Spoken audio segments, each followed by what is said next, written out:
जब से new tax regime आया है, काफी लोगों में एक कंफ्यूजन होता है कि मेरे लिए ओल्ड टैक्स रेजिम बेटर है या न्यू टैक्स रेजिम बेटर है।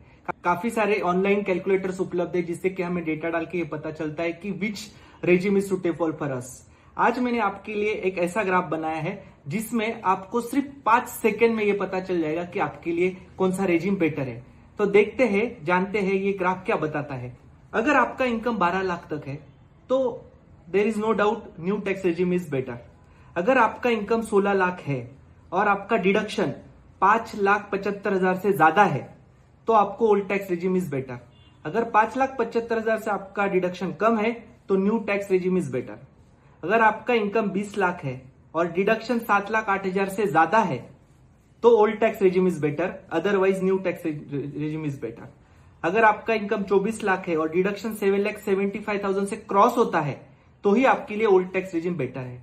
तो इस ग्राफ को देख के आपको यह समझना है, अगर आपका ओल्ड टैक्स रेजिम के इसमें अगर आपका डिडक्शन फॉल होता है और उस दायरे में इनकम है तो आपको ओल्ड टैक्स रेजिम चुनना है। अगर वो आपका जो कोऑर्डिनेट है वो नीचे की तरफ आता है तो आपको न्यू टैक्स रेजिम चूज करना है। और जनरली डिडक्शन में क्या क्या मेजर डिडक्शन होते हैं, एटीसी जैसे कि आपका पीएफ, एलआईसी, एटीडी आपका मेडिक्लेम, सीसीडी आपका एडिशनल एनपीएस। और एक और अहम बात, जो होम लोन इंटरेस्ट है, अगर आपका हाउस प्रॉपर्टी सेल्फ ऑक्यूपाइड है तो आप उसका जो लोन इंटरेस्ट है वो सैलरी के साथ सेट ऑफ नहीं कर सकते हो न्यू टैक्स रेजिम में। अगर आपको रेंट आता है तो उसके ऊपर का इंटरेस्ट रेंट के साथ माइनस होगा, बट रेंट से ज्यादा अगर इंटरेस्ट है तो जो एक्सेस इंटरेस्ट है जिसको हम हाउस प्रॉपर्टी लॉस कहते हैं वो सैलरी में एडजस्ट नहीं होगा। इसीलिए हमें डिडक्शंस और एग्जम्पशन ये दोनों का एडिशन करके ये ग्राफ को फॉलो करना है।